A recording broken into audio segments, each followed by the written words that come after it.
Hello everyone, नमस्कार मेरे प्यारे दोस्तों।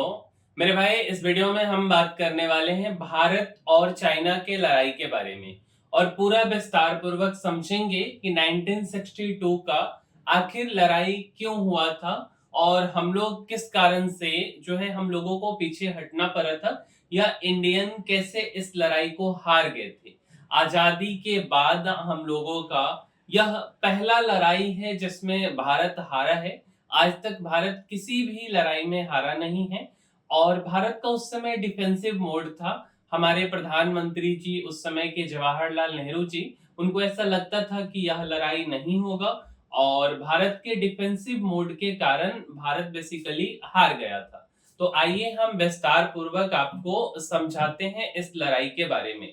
मेरे भाई देखो, सबसे पहली बात, लड़ाई जो है दो जगहों पे लड़ी गई। एक तो अरुणाचल प्रदेश वाले एरिया में और यहाँ जो लद्दाख के पास में अक्साई चीन वाला एरिया है वहां पे। वैसे तो मेरे भाई 1962 के वार को बोला जाते हैं कि 20 अक्टूबर से शुरू हुआ और 21 नवंबर को खत्म हो गया। बट एक्चुअल में ये बहुत लंबा लड़ाई नहीं चला था। बीच में 21 दिनों का 20 अक्टूबर के बाद में गैपिंग था और बेसिकली 20 अक्टूबर से पहले चाइनीज लोगों ने थोड़ा थोड़ा सा संकेत देना इसका शुरू कर दिया था, बट हम लोग समझने में देर कर दिए। अब एक्चुअल में ना अरुणाचल प्रदेश का उस समय का नाम मेरे भाई नॉर्थ ईस्ट फ्रंटियर एजेंसी था, जिसका नाम बदल करके 1972 तक यही नाम था, नॉर्थ ईस्ट फ्रंटियर एजेंसी। उससे पहले NEFT नाम हुआ करता था, नॉर्थ ईस्ट फ्रंटियर ट्रीट करके नाम होता था और 1972 में इसका ऑफिशियली नाम अरुणाचल प्रदेश कर दिया गया। तो एक्चुअल में हुआ क्या था मेरे भाई कि 10 अक्टूबर का कहानी है। 1962 के 10 अक्टूबर सुबह के समय करीब करीब 7 बज रहे होंगे, ठीक है। और 7 बजे क्या हुआ ना कि जो चाइना के जो सोल्जर हैं यह अरुणाचल प्रदेश के सीमावर्ती इलाका में खास करके ठागला रिज के पास में जो है मतलब आगे की तरफ बढ़ना शुरू कर दिए। इनका तो पहले से ही मानना था कि भाई लड़ाई तो कैसे भी करके करना है, तो ठागला रिज की तरफ ये आगे बढ़ने लगे। और उस समय ना हम लोगों का यहाँ पे बेसिकली सैनिक 60 टू 70 था, केवल 60 से 70 सैनिक, और चाइनीज लोग ना 700 सैनिक को लेकर के 700 सैनिक को लेकर के आगे बढ़ रहे थे ठगला रिज के पास में। फिर क्या होता है ना कि 7 बजे के करीब में ये अटैक कर देते। अब जब 7 बजे अटैक करते हैं तो उस समय लोग सोच नहीं पाते, तो इंडियन सोल्जर्स काफी कम होते हैं, ये भी काउंटर अटैक करते हैं। इसके बाद फिर से 9:30 के करीब में दूसरा अटैक होता है। लेकिन जो पहला अटैक होता है मेरे भाई वह तो गन से होता है, लेकिन दूसरा अटैक में ये लोग बॉम्ब फेंकने लगते हैं, मोर्टार फेंकने लगते हैं। अब ये काफी खतरनाक होता है, बट ये लोग यहीं पे नहीं रुकते हैं भाई। इसके बाद ये क्या करते, तीसरा अटैक कर देते। अब यार हम लोगों के पास न गोली है न उतना ज्यादा बॉम्ब है, काफी शॉर्टेज रहता है और इसके कारण ना हमारे जो सोल्जर्स हैं इनके पास कोई ऑप्शन नहीं बचता है और सोल्जर्स को वहां पे बैक होना पड़ता है, क्योंकि अब आपके पास कुछ है ही नहीं, तो आप क्या करोगे। फिर क्या होता है, फिर बात आता है 20 अक्टूबर 1962 का। मींस 10 अक्टूबर तक तो ठीक है, 10 अक्टूबर के बाद में आता है बात 20 अक्टूबर 1962 का। लेकिन उससे पहले हमारे जो प्रधानमंत्री जी उस समय के अटल बिहारी वाजपेयी हैं, इनका क्या कहना था भाई, हिंदी चीनी भाई भाई, इन्हीं का नारा भी दिया हुआ है ना। इनको ऐसा लगता ही नहीं था कि चाइना हम लोगों के साथ में विश्वासघात करेगा। और एक्चुअल में ना इसके पीछे का कारण क्या हो सकता है कि भैया चाइना जो है काहे ऐसा किया, कुछ तो रीजन रहा होगा ना। तो पहला रीजन क्या था ना मेरे भाई, चाइना को क्या लगता था कि ये जो तिब्बत वाला रीजन है ना इसमें भारत दखल अंदाजी कर रहा है, ऐसा चाइना का मानना था। लेकिन एक्चुअल में भारत जस्ट आजाद हुआ था और आजादी के बाद में भारत अपने कंट्री के विकास पे फोकस करना चाहता था, ऐसा मानना बिल्कुल गलत था चाइना का। लेकिन फिर भी चाइना का ऐसा शक था। और भी काफी सारे रीजन थे।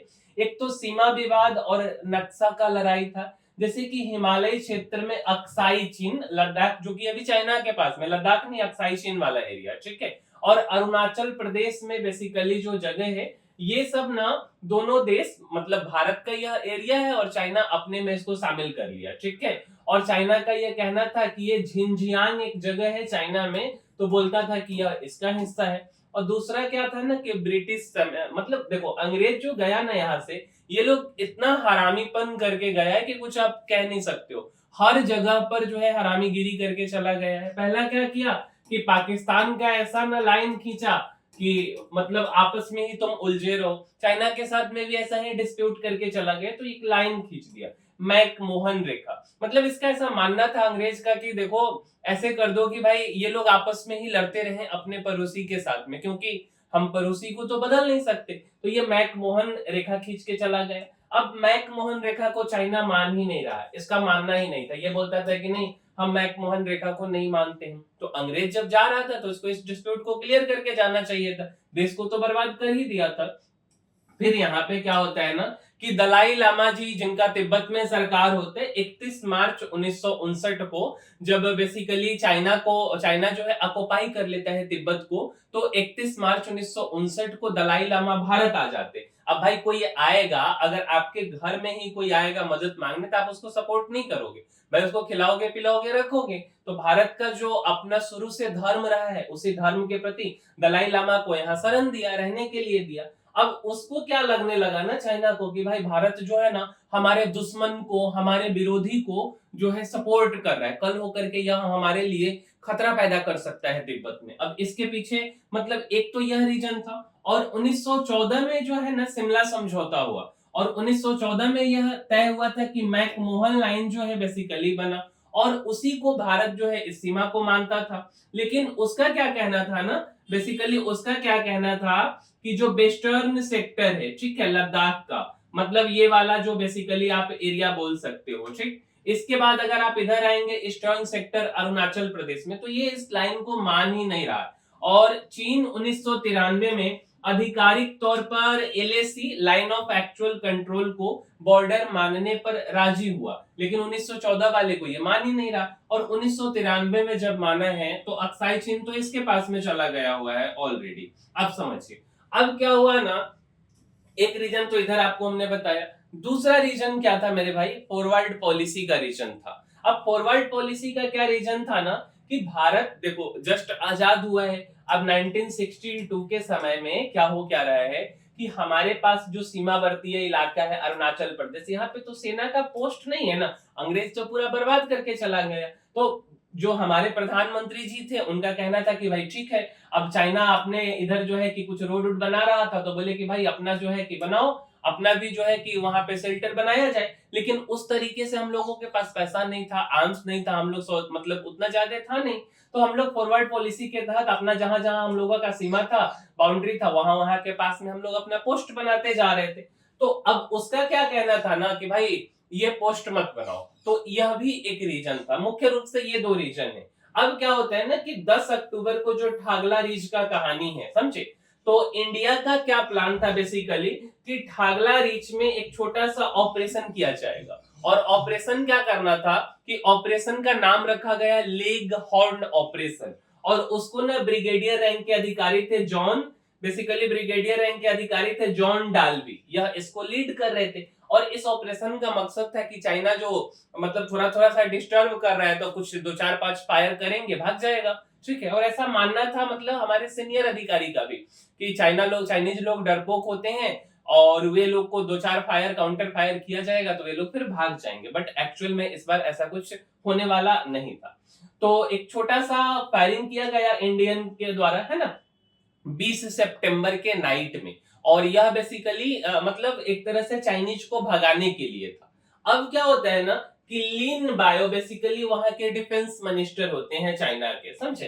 तो लीन बायो को ऐसा लगता है, वह एक प्रेस कॉन्फ्रेंस करते हैं 6 अक्टूबर को, और 6 अक्टूबर को बोलते हैं कि देखो भाई मुझे ऐसा लग रहा है अपने मन से। भाई किसी को लगने के लिए कुछ भी लग सकता है। अब हमको कह दे कल होकर के कि भाई अमेरिका हमारा है, तो ये तो गलत बात है ना, लेकिन किसी को कुछ लग सकता है। तो इसको ऐसा लगा लीन बायो को कि भाई 10 अक्टूबर को जो है भारत हम पे हमला कर सकता है। अब इसको ऐसा लगा तो ये चले गए अपने जो है दादा के पास में। अब इनके जो दादाजी थे वो माओ जेडोंग थे, समझे। अब इनका क्या कहना था, दादा बोल लो, या यह एक तरह से वहां के चीफ लीडर थे, वहां के सरकार में थे।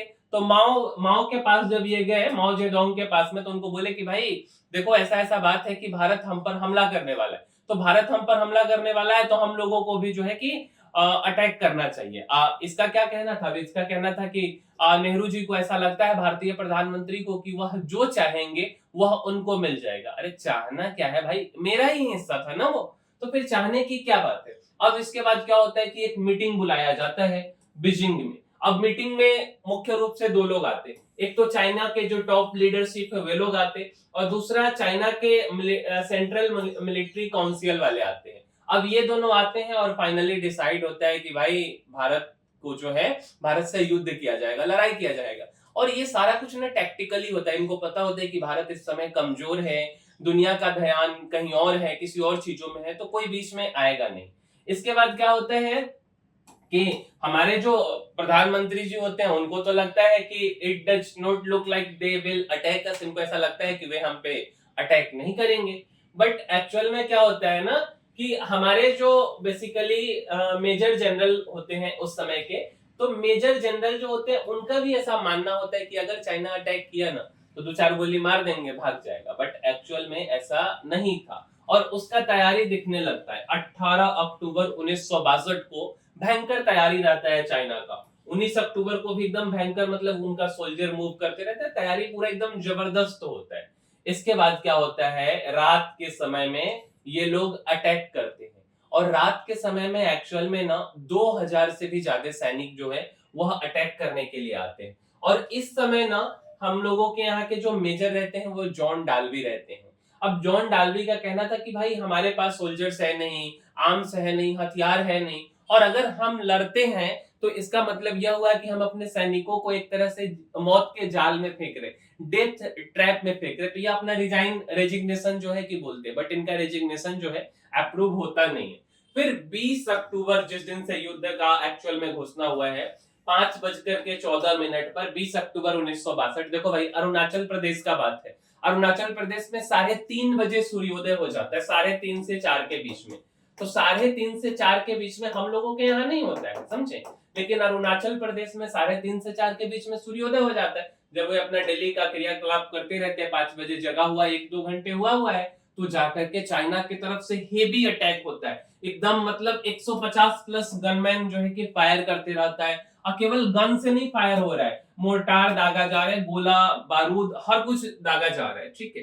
अब इंडियन सोल्जर्स के पास उतना ज्यादा नहीं है, फिर भी अपने काउंटर के लिए जो है कि कुछ फायर करते हैं।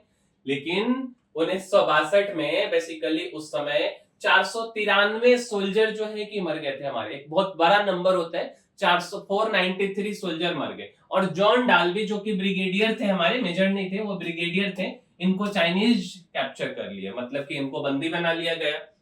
अच्छा, अब इसके बाद क्या होता है ना कि इसके बाद क्या होता है मेरे भाई कि 10,000 फीट पर एक शहर है अरुणाचल प्रदेश का, नाम है तवांग, ठीक है। अरुणाचल प्रदेश का जो राजधानी है ईटानगर, वहां से 445 किलोमीटर की दूरी पर है। और टेक्टिकली ना युद्ध लड़ने के लिए अगर आप ऊंची जगह पर होते हो ना तो आपको बहुत फायदा मिलता है। तो चाइना एक दिन में, मतलब कि बेसिकली जो वो युद्ध लड़ा, समझे, 20 अक्टूबर 1962 को, उसको जितना पोस्ट चाहिए था ना वह सारा कब्जा कर लिया। लेकिन अब देखो कोई भी चीज कब्जा हो जाता है, सेना का मनोबल बढ़ जाता है। अब मनोबल बढ़ने के बाद उसको लगा कि नहीं यार चलो अब और अंदर चलते, तो यह अरुणाचल प्रदेश में घुसना शुरू किए। अब अरुणाचल प्रदेश का जो शहर है, काफी जाना माना नामी शहर है तवांग, तो वहां पे पहुंच गए। यह युद्ध के लिए एक अच्छा जगह भी था क्योंकि हाइट पे था। तब ये क्या करते हैं ना, तवांग जो कि बगल में इस साइड में अगर देखेंगे तो हमारा पड़ोसी देश है, तो तवांग हो गया, तो यहाँ पे ये लोग कब्जा जमा लेते हैं क्योंकि हमारे पास तो उस समय सोल्जर लोग बैकफील्ड पे आ गए हुए थे। इसके बाद जो वेस्टर्न सेक्टर है, मतलब लद्दाख वाला रीजन जो है, जिसमें कि दौलत बेग ओल्डी हो गया, आपका चिप चाप वैली हो गया, उसके बाद गालवान पोस्ट हो गया, है ना, 2020 में भी गालवान का मैटर आया था, तो इन सब जगह पर भी खतरनाक युद्ध लड़ा गया। इसके बाद एक जगह था चांदनी नाम का पोस्ट, ठीक है। तो चांदनी पोस्ट जो है गलवान के पास में ही पड़ता है, वहां पे केवल 30 हमारे सैनिक थे, और 500 सैनिक जो है, 500 चाइनीज जो है बेसिकली इस पोस्ट पर अटैक करते हैं, और यहाँ पे खतरनाक लड़ाई होता है। लेकिन हमारे जो सैनिक है वे अच्छे से जवाब देते हैं और इन लोगों का भी क्रियाकलाप किया जाता है। इसके बाद मेरे भाई यहाँ पे एक लेक है पैंगोंग लेक, यहाँ का भी लड़ाई काफी ज्यादा होता है। फिर उसके बाद में क्या आता है ना, 14,000 फीट का लड़ाई, यह काफी खास लड़ाई है। इस लड़ाई को मतलब एक तरह से बहुत ही खास आप बोल सकते हो, क्योंकि बहुत भयंकर लड़ाई हुआ था।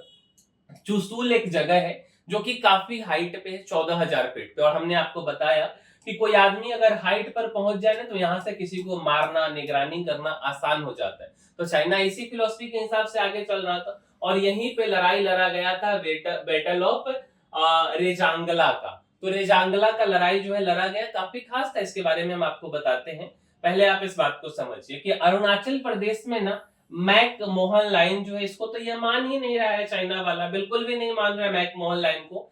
इसके बाद क्या होता है ना कि ये लाइन को मानने के लिए तैयार नहीं था, तो यह एक ऑफर करता है इंडिया को। क्या ऑफर करता है कि देखो, यह ना एक तो अक्साई चीन लद्दाख के पास वाले एरिया को जो है कि ये कैप्चर कर लिया रहता है, और बहुत बड़ा एरिया कैप्चर किया रहता है। दूसरा, अरुणाचल प्रदेश में इसका एंटर हो गया हुआ है। यह बोलता है कि आप ऐसा करो, हमारे प्रधानमंत्री जी को एक ऑफर करता है, और ऑफर यह होता है कि आप ऐसा कीजिए कि हम मैक मोहन लाइन को, इस रेखा को मानने के लिए हम तैयार हैं, लेकिन अक्साई चीन वाला एरिया आप हमको दे दीजिए, जो उसने ऑलरेडी वो जीत रहा है, पूरा एरिया कब्जा कर लिया है। उसका कहना था कि वो एरिया आप हमको दे दीजिए, हम इस लाइन के पीछे जो है कि चले जाएंगे। अब भाई इसी के चक्कर में 21 दिन तक जो है कि युद्ध रुक गया हुआ था, लगभग 3 वीक्स तक युद्ध रुक गया। और यह युद्ध ना बेसिकली 14 नवंबर 1962 को, जिस दिन हमारे प्रधानमंत्री जी का जन्मदिन होता है, उस दिन से वापस शुरू होता है। 73वां साल इनका होता है, 73rd बर्थडे के दिन से फिर से यह लड़ाई जो है बेसिकली शुरू हो जाता है। अब हमारे प्रधानमंत्री जी क्या, कोई भी उस समय पे रहते तो इस बात को मानने से मना कर देते, मेरा एरिया तुम ले लिए और फिर हम ही को ऑफर दे रहे हो, तो यह पॉसिबल नहीं था। फिर से लड़ाई होता है, लेकिन इस बार लड़ाई चाइनीज के द्वारा नहीं किया जाता है, भारतीय लोगों के द्वारा किया जाता है, काउंटर अटैक किया जाता है। और यह 1962 का पहला काउंटर अटैक होता है बेसिकली, जिसमें भारतीयों के द्वारा काउंटर अटैक किया जाता है, और इसको नाम दिया जाता है बैटल ऑफ वालोंग। ठीक है, अरुणाचल प्रदेश में एक जगह है, उस जगह मतलब किविट्टू के पास में ये बेसिकली पड़ता है। किविट्टू के पास में, किविट्टू अरुणाचल प्रदेश का ईस्टर्न मोस्ट विलेज है।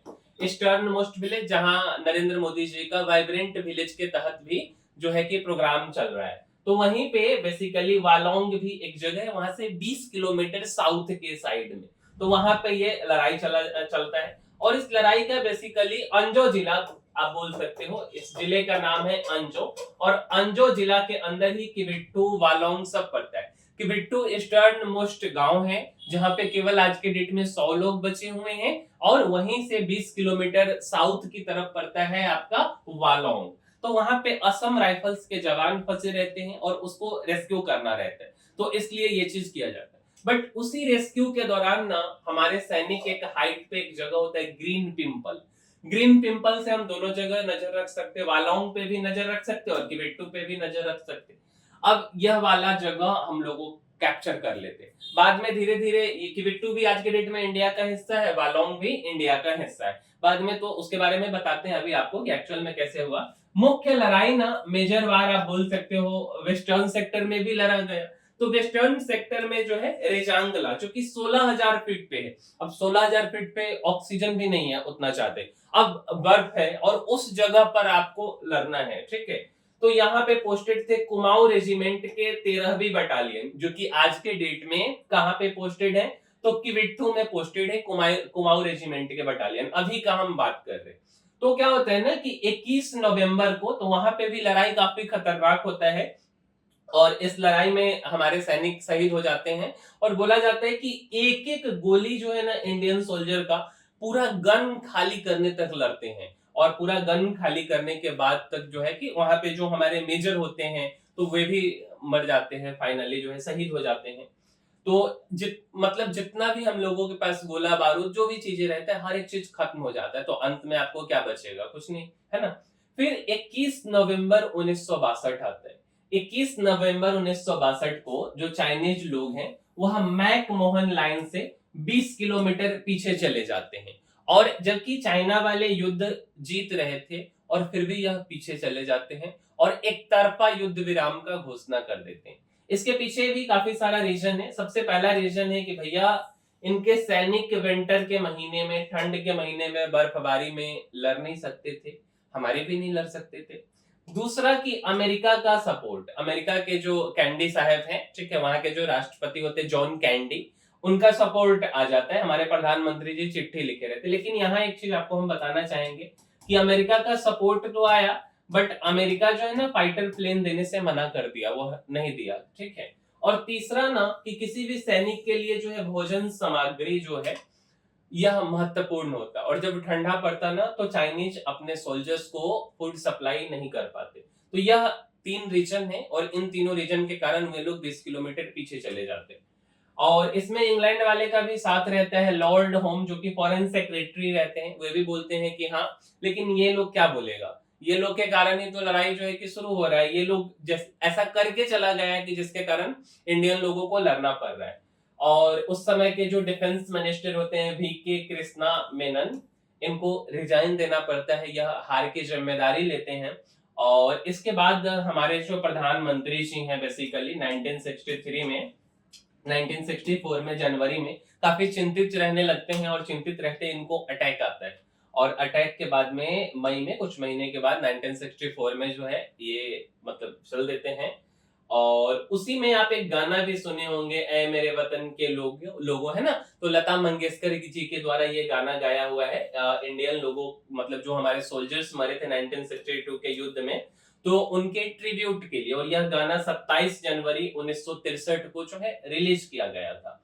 उसके बाद भी चाइना के साथ में कुछ कुछ छोटे छोटे कन्फ्लिक्ट होते रहते हैं, जैसे 1967 में हुआ है, 1987 में ये बड़ा लड़ाई नहीं हुआ है, छोटा छोटा। 2017 में रोड बनाने को लेकर के डोकलाम में विवाद हुआ। इसके बाद 2020 में गलवान में हुआ, जिसमें 40 सैनिकों को हमारे इंडियन सोल्जर्स मार दिए, 20 हमारे भी शहीद हुए थे, है ना। तो इस तरीके से मेरे भाई जो है बेसिकली भारत और चाइना का 1962 वार का कहानी है।